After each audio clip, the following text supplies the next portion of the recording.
Alors, c'est quoi le meilleur type de bien que tu peux acheter aujourd'hui pour pouvoir générer du cash avec l'immobilier? C'est ce qu'on va voir dans cette vidéo. Alors, si tu me découvres, je suis Candy Paulestin et sur cette chaîne, je te partage des conseils qui vont t'aider justement à atteindre les dépendances financières avec l'immobilier. Alors, selon moi, il y a, je dirais, trois grosses catégories de projets immobiliers sur lesquels tu pourrais te positionner, en tout cas en tant que débutant dans le domaine. Et l'idée, c'est de savoir dans quelle direction tu dois partir pour atteindre ton objectif. Alors, le mot que je viens de dire là est super important. La vraie question à se poser, c'est quel est ton objectif? Quel est pourquoi tu veux investir dans l'immobilier? En gros, une fois que tu auras répondu à cette question, on pourra savoir ben, quel est le meilleur véhicule pour toi et quelle est la meilleure stratégie que tu pourras adopter. Parce que si tu ne sais pas pourquoi tu veux te lancer dans l'immobilier, ben, en fait, c'est un peu du cas. Est-ce que tu veux acheter pour toi y habiter? Est-ce que tu veux acheter pour générer du cash flow? Est-ce que tu veux acheter pour créer du patrimoine que tu pourras léguer à tes enfants, du moins à tes proches plus tard quand tu seras plus là? Ou est-ce que tu veux acheter un truc qui te peut-être t'aidera à compléter ta retraite d'ici quelques années? En fait, c'est ça la vraie question, tu vois. Et en fonction de la réponse à cette question-là, tu pourras choisir le meilleur véhicule qui te conviendra le mieux.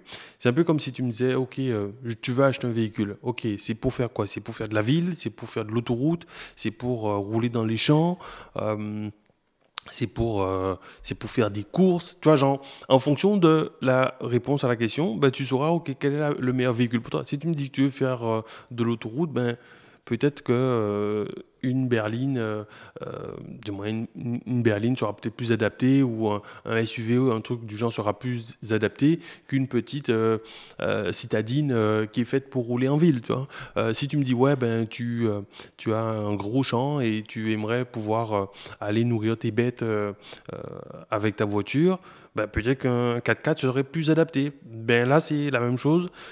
Si tu me dis, OK, ben moi, je veux investir dans l'immobilier parce que j'aimerais atteindre mon indépendance financière d'ici 2 3 ans, parce que j'aimerais qu'avant tel âge, je ne sais pas, avant 35 ans, je veux pouvoir être en mesure de quitter mon job, ou dans 5 ans, je veux pouvoir être en mesure de me dire euh, qu'est-ce que je fais? Est-ce que je peux lever le pied? Du moins, est-ce que je travaille, je continue de travailler pour quelqu'un, ou est-ce que j'arrête, ou est-ce que je veux lever le pied? En fait, tu vois, toutes ces questions-là, c'est des questions vraiment importantes parce que c'est ça qui va te donner la ligne directrice dans laquelle tu vas partir.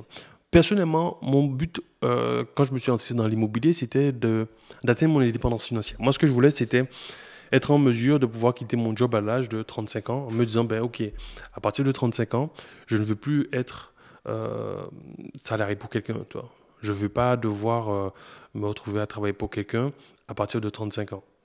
Donc, qu'est-ce que je me suis dit? C'est que je vais investir dans l'immobilier pour que ça puisse remplacer mon salaire d'ici. Alors, à l'époque, j'avais, on va dire d'ici 10 ans, parce qu'à l'époque, j'avais 24, 25, 26 ans. Je me suis dit, ouais, c'est le laps de temps que je me laisse. Et en commençant à investir justement dans l'immobilier, j'ai commencé par investir dans un petit studio, puis un deuxième.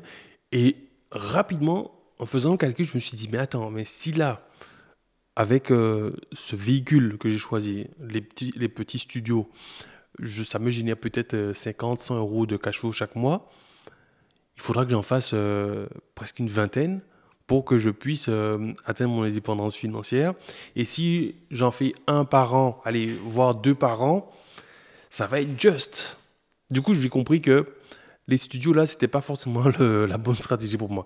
Et peut-être qu'aujourd'hui, toi, tu es tenté de te dire, ok, ben, je vais commencer aussi par un studio, je vais acheter un petit bien pour me faire la main, et ensuite, j'irai sur des projets plus conséquents, et puis je vais continuer d'investir. Tu vas très rapidement te rendre compte que cette stratégie-là ne fonctionne pas. Alors, moi, je te le dis aujourd'hui parce que je suis passé par là, mais je n'aurais pas pu le deviner. Tu vois, c'est des choses qui sont contre-intuitives. Il faut passer par là pour le savoir.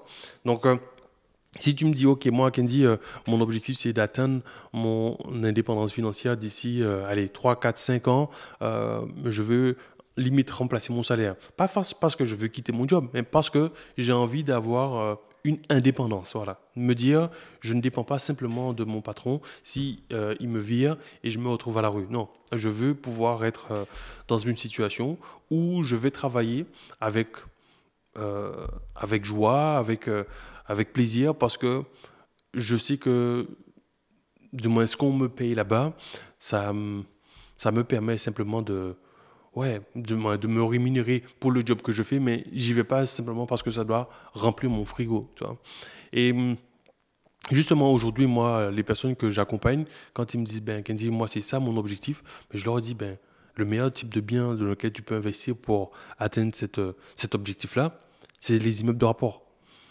Et oui, tu vas te dire, ah, mais immeuble de rapport, mais oh là là, c'est ça fait peur, c'est gros, c'est conséquent. Mais en vrai, tu verras que dans les faits, l'effort, l'énergie que tu vas mettre pour pouvoir investir dans un studio, c'est à peu près le même que tu mettras pour investir dans un immeuble de rapport. Et en plus de ça, l'immeuble sera beaucoup plus rentable. Et en vrai, c'est même presque, je dirais, plus facile de réussir un projet en investissant dans un immeuble que d'investir un, dans un petit studio. Parce que le petit studio, il faut que tu fasses gaffe aux charges de copro, il faut que tu fasses gaffe du moins, au fait que tu auras plein de gens en face. Donc, du coup, le prix sera un peu plus compliqué. Le prix au mètre carré sera plus élevé. Tu vois, tu as pas mal d'éléments qui vont contre toi, qui vont faire que ça va te ralentir. Tu vois. Alors que si tu choisis le bon véhicule, ben, même si tu es moyen, en gros, tu auras quand même mes résultats. C'est comme si tu disais, ben, demain, je vais faire une course avec, je sais pas, Usain Bolt. Lui, il est sur une trottinette. Moi, je suis en voiture. Même si tu n'es pas pilote, il n'y a pas besoin de faire, du moins d'avoir bac plus 54 pour savoir que oui, genre, on va le flinguer, Usain Bolt, si lui, il est sur une trottinette, tu vois. Par contre, si on est à pied tous les deux, oui, là, il va nous battre. Mais si on a un meilleur véhicule que lui, c'est impossible qu'il nous batte. Et c'est pour ça que toi, ton job, c'est, en tant qu'investisseur, c'est pas d'essayer de savoir comment tu vas faire pour forcer le plus, fournir le plus d'efforts. Non, tu dois chercher à faire les choses intelligemment, en te disant, mais quel est le meilleur véhicule que je peux utiliser pour atteindre mon indépendance, en tout cas mon objectif, le plus facilement. Et je te le dis aujourd'hui, après avoir testé plusieurs types de modes de location, le meilleur type de bien pour atteindre ton indépendance financière, aujourd'hui en tout cas avec la situation actuelle, selon moi, c'est les immeubles de rapport. Et si tu veux même accélérer la chose, moi, ce que je fais, c'est que je les exploite en location courte durée, ce qui me permet d'avoir le meilleur des deux mondes, c'est-à-dire la rentabilité de l'immeuble de rapport, mais le boost que va procurer la location courte durée. Et quand je mélange ces deux-là, ben, ça nous donne un mélange explosif qui fait que j'ai des gens qui ont rejoint mon programme. Au bout d'un an, eh ben, ils pouvaient déjà être en mesure de quitter leur job. Et justement, si tu veux voir leur histoire, ben, je t'invite à regarder cette vidéo de Camille, par exemple, qui nous montre comment elle a investi dans un immeuble et comment elle a pu quitter son job grâce à l'immobilier.